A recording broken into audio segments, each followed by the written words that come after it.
This is the Hard Thing Podcast. Welcome to the Forge. Welcome back to another episode of the Hard Thing Podcast. This is the Forge, where Ty Crockett, he's the co-host here sitting with me. Say hi, Ty.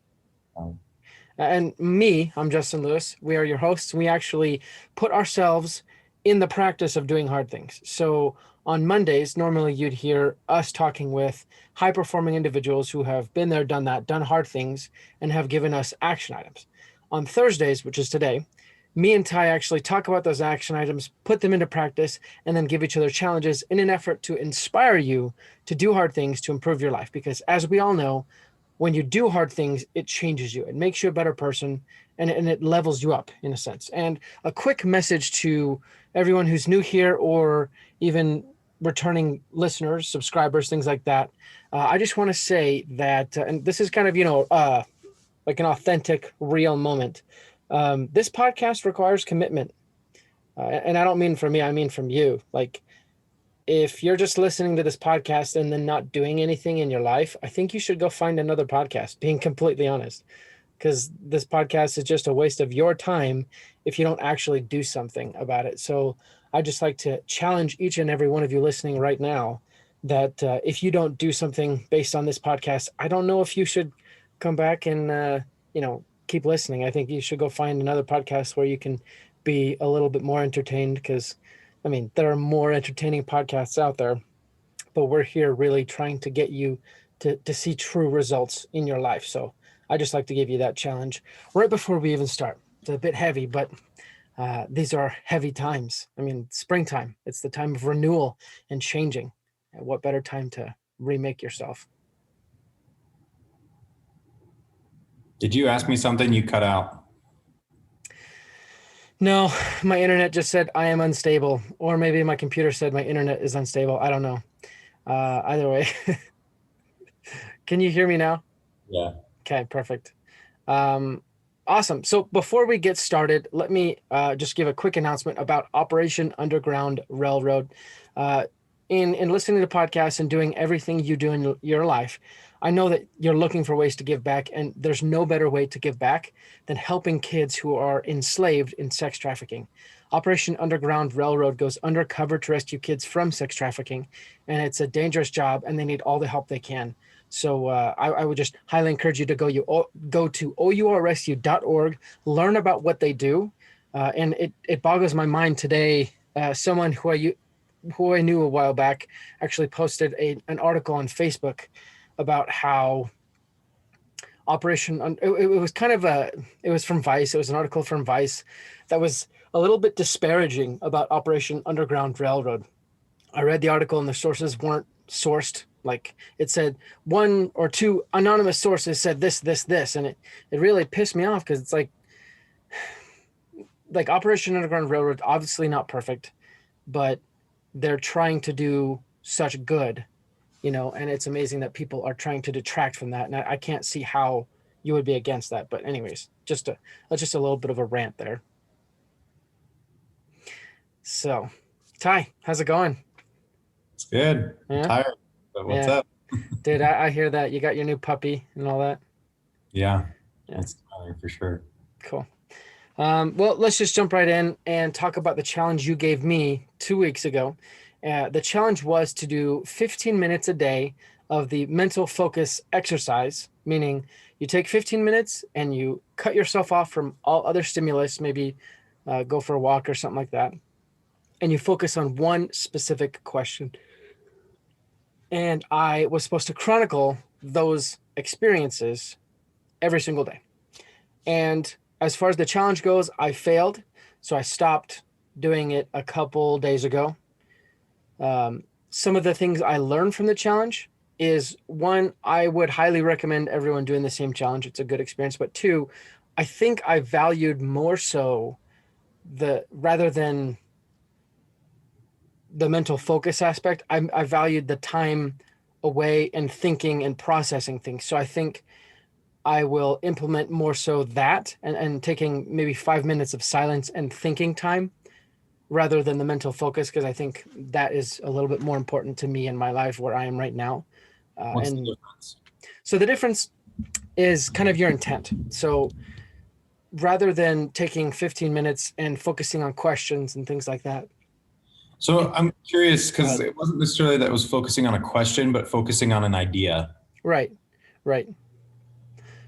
Again, for me, the difference is you're doing it in order to build your mental focus. Whereas I prefer just to sit and think, and maybe your thoughts wander or whatever, but just give yourself some of that time to think and process things, process, the world at large, or things that you're personally working on. But it does sound super similar, I guess. Well, it's interesting because I think that you're talking more about like meditation or something like that, like where you're taking time to meditate. Where this exercise was specifically to exercise focus. Right. And so yeah, you said that you did it, or at least that you did it. I did part of it, but I didn't do it the full amount. And you're saying that you don't want to do the exercising focus. You want to do the meditation. You want to do meditation rather than focusing. I wouldn't say it's meditation, because I feel like meditation is you just kind of sit there and you observe and you perceive. But this is, I guess more what I'm trying to say is taking time away from other stimulus. So reading, watching videos, listening to podcasts, because I'm always doing these things. Like I'm always trying to entertain myself or occupy myself, because I'm kind of a jittery personality, if you could say that. I always got to be doing something. And so I think taking that time to, and I guess you could call it meditation. I would say more of stillness, as Ryan Holiday says, stillness is the key, and it's a Stoic philosophy. I think that is something I'm going to implement more in my life, of just taking some time, slowing down, not necessarily observing thoughts that come and go and observing my body or things like that, like they do in meditation, but like still thinking about things, but just giving myself some time to breathe and process, I guess. So processing time is more of what I want to implement in my life. And it does sound super similar to both meditation and the mental focus. But rather than trying to build my mental focus, I just want to take that time and solve problems rather than build the focus. So interesting. To be honest, kind of, it sounds the exact same thing. Yeah, it does sound super similar. I would highly recommend that all of our listeners try it, though. It sounds like a variation of meditation as well. Like all three things that you've just described sound pretty much the same.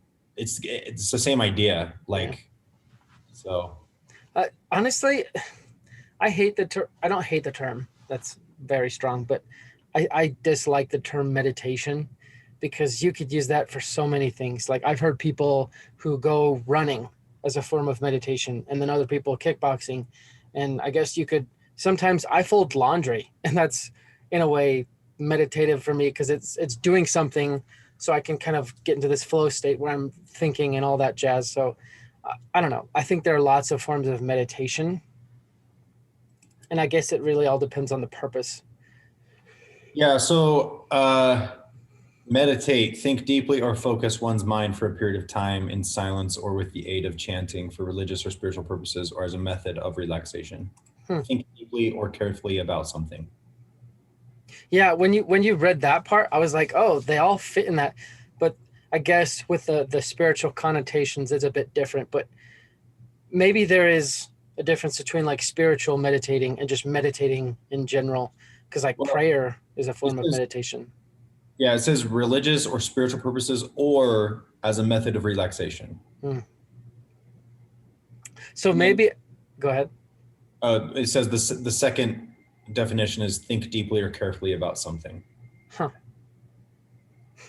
Yeah, so maybe meditation is, kind of the blanket term for that. Either way, I think we've explained. Just so maybe I did do the challenge. I just didn't record it all the way. Anyways, yeah. So I had a lot of funny experiences with Instagram Reels. Have you heard about that? I mean, I know what they are. But... Yeah. So I was trying to record it on that. I didn't know that there was a 30-second time limit. So this minute-long conversation, I bet people are super confused. But anyways. Okay. So that was the challenge this last week. And actually, I want to give our audience a chance to listen to an audiobook. So we were just talking about Ryan Holiday. He has lots of great books like Obstacle is the Way, Stillness is the Key, so forth, very stoic minded. And I want to give our audience an opportunity to get some of those books or another audiobook for free. All you got to do is go to audibletrial.com/the hard thing podcast, download your free audiobook today, as well as start your free 30-day trial. And with that, you get other audiobooks at a discount. So they have over 180,000 titles, all sorts of genres. It's honestly one of my favorite things. So go to audibletrial.com/the-hard-thing-podcast, get your free audiobook today. Now, let's talk about the action items from this last week's podcast guest. And those are, number 1, look for signs from the universe. Number 2, take 5 minutes of silence a day. So funny that how that kind of happens. And then number 3 is to use affirmations in your daily life. What are your thoughts, Ty? I mean, it kind of goes back to the whole be grateful, positive affirmations. I think that telling yourself, like, your brain is easily fooled into things that you tell yourself. Yeah. That's why self-talk is so important. So like, if you're telling yourself like, hey, I'm really good at this thing, then like, that doesn't mean you're going to be good at the thing, but your brain is going to think you are, and you might have more confidence to do said thing, and therefore you will be good at that thing. Yeah, I agree. I think, funny enough, oftentimes we think that our emotions are tied to actions that we're trying to accomplish. And in many ways they are, but, and you can probably attest to this, you can wake up, go to the gym and work out, whether you're happy or sad, right? Yep. If you make yourself do it regardless of those emotions, then they almost don't matter. So it doesn't matter if you're happy about going to the gym. It doesn't matter if you're sad about going to the gym. Technically, the result is still, the box is still checked. The only thing, and obviously from what you said is exactly true. Like, it does change how you act in those situations, but you can still kind of make yourself act regardless of your emotions. The only thing that changes then is how you feel during those interactions. So, and I think you're right, when you feel good, your performance can improve. If you feel bad, your performance probably decreases. You can still make yourself do it. So I think affirmations is just a really great way to make sure that, your mind and spirit in a way are enjoying the ride that your body is taking them on. And that's a kind of a weird way to put it, Yeah. I think that, like, what positive affirmations, that's what it's called. So what's interesting is that for you and I, we're religious and we pray, right? Mm-hmm. If you're not religious and you don't necessarily pray, I think it's still a good idea to go through something similar to a prayer, because what you're doing in prayer is like, you're saying like, hey, I'm grateful for this. These are the blessings that I need in my life. And what you're doing is you're focusing on positive things, first of all, but then second of all, you're almost talking through your problems. And in our case, we're talking through our problems with a higher being. So we believe like that we're going to receive help. And if you believe that, even just that alone, like you believing, you're going to have more hope. You're going to be more grateful. And so throughout your day, you're going to be more ready for the challenges that will come. I agree.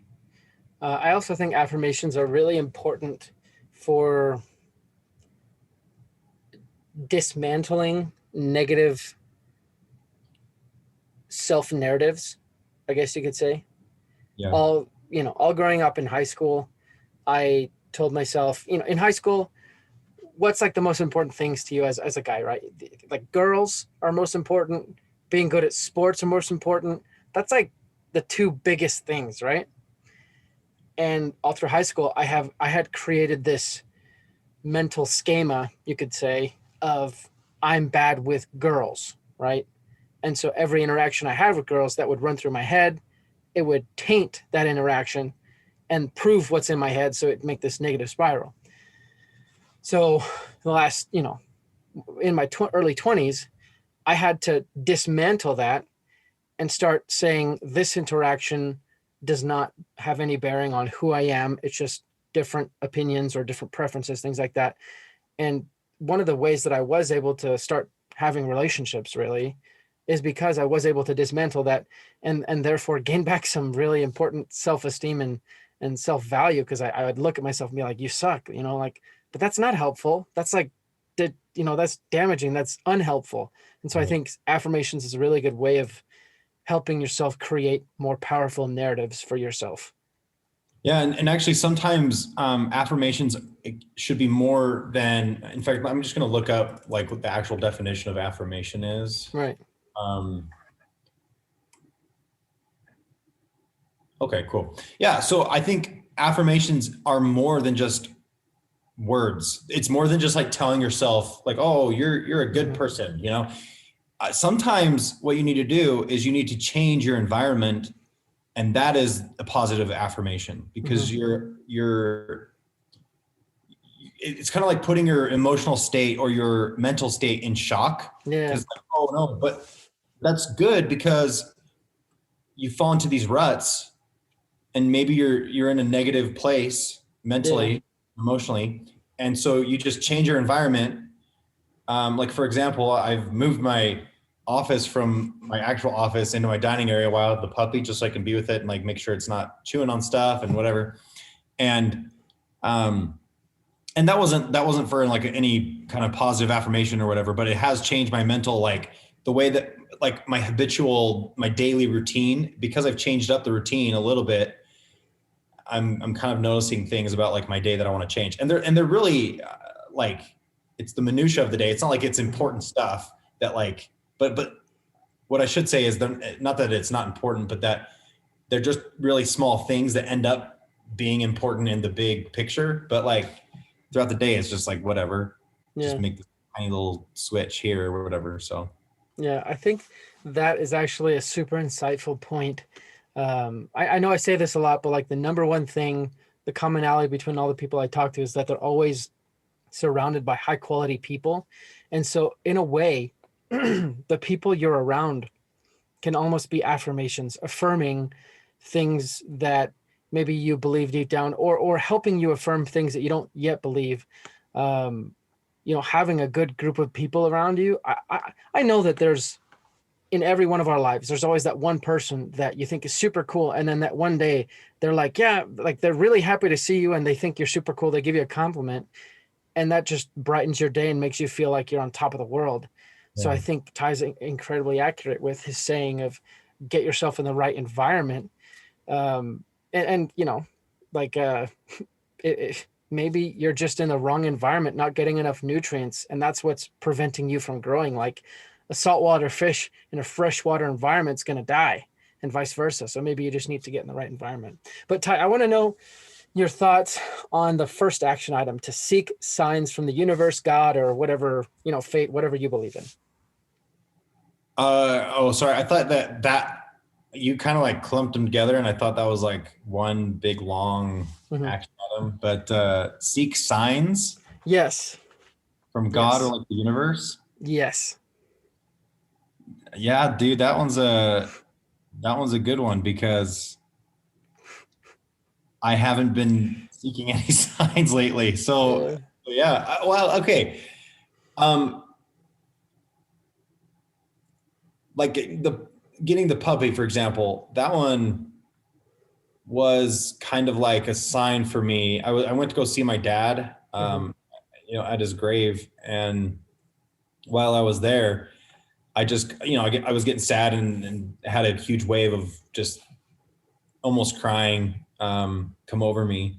And I just imagined like having a dog in the car. And I was like, if I had a little dog, like this pain would still be here, but I'd be able to like, it'd be easier. Anyway, so while I was having that thought, I just had this like feeling come over me, like that was something I should do. And I took that as a sign, Yeah. And I was like, okay, then I need to do this. But like seeking signs, I had a thought that I wanted to share about that, because I have thought about this before, but I'm drawing a blank right now. So I don't know. Fine. I think your example with getting the dog is is a perfect one. Sometimes you just have a feeling that you should do something, a gut feeling, instinct. I think those are always super valuable. Being completely honest, these action items from our guests aren't laws. They're not set in stone. They're more than anything like hypotheses, right? Scientific hypotheses that our guests are giving to our audience, saying, this is what worked for me in the scientific method. Go replicate, see if you get the same results or something like that, right? And honestly, I kind of struggle with seeking signs from the universe because at least for me, and this is a very spiritual question, I constantly struggle with God's will versus my will. I believe in God, so I'm going to put it in context of God, like signs from God. Um, Most of the time, the signs that I'm seeing are rejection or things that, closed doors, things not working out. So it's hard for me to think, okay, well, maybe he's telling me to turn another direction, but I still want this. So I think more than anything, seeking signs from the universe or God in my case, uh, teaches me flexibility and persistence in the same go. So persisting in one course of action, but being flexible and being like, maybe there's going to be a lot of red lights, but I'll still keep going, and maybe I'll do my best and try and overcome these obstacles. Maybe I can't. We'll find out in the future, but I'm going to do my best, but also be flexible to other opportunities and kind of keep your eyes wide open. It's a really tough thing because, hindsight's 2020, not, foresight. Well, one quick thought is that it's the whole idea behind, like, if you pray for patience, then you'll have opportunities to be patient throughout the day. Yeah. And so if you're looking at it as like a sign that, oh, this really frustrating thing is actually, because I asked for this at the beginning of the day, and this is where, like, positive affirmations come from, Right. like, I want to be a patient person. Now throughout the day, you're thinking about being a patient person, and now really hard things pop up where it's like hard to be patient. Mm-hmm. And if you look at that thing, that frustrating thing, as a sign, now suddenly, instead of being a detriment to your day, it's going to be a productive thing, because now you're looking at it as, I need to overcome this and be a better person and become more patient. And so if you combine those two things and you seek sign, like, that is now a sign to become, and you can use it to become more productive throughout the day. Right. I think it kind of goes back to the idea of just living with more faith. Um, Talking about Tim Ballard, he's the founder of Operation Underground Railroad. I've heard him speak, and he's a very spiritual guy. And a lot of his stories revolve around coincidence, coincidence, coincidence, coincidence, but really, they're miracles. And I think the whole question for looking for signs is just being able to connect those dots with a faith lens, which is it's dude, it's tough. And I guess that's, if everyone had faith, then I guess it would be an easy thing, but that's why faith is a difficult thing. So as we were talking, Ty mentioned that it's important to put yourself in the right environment so you can get those nutrients, you could call them, for your psyche, your mental self, your spiritual self, physical self. And one of the best ways to do that is getting around important people who want you to succeed. And we want to invite you to join The Forge, which is a free community of individuals who are like you, trying to do hard things, who will support you and push you to be better. And also, you'll actually get bonus content of this podcast, both on our Monday show and Thursday show. But go to theforge.mn.co, sign up, and join a community of like-minded people who can help you affirm yourself and not just that, become a better person. Now, Ty, you are going to give me some challenges. Go ahead and challenge away. All right. You ready for this?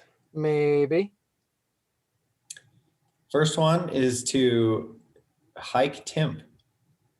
Whoa. I think it's 14-mile hike all the way to the tippy top. Wow. And that one. Okay. Okay. And that's like a one-time thing. You're done, right? So it's not one-time thing for 7 hours. yeah. Okay. So there's that one. Okay. Okay. The next one is the same as last week or last time. Lose 2% body weight. Okay. All right. Number 3. is to have a gratitude journal. Ooh. Just to have one? Like, you got to give me more of that. Every day. Every day? Just one thing?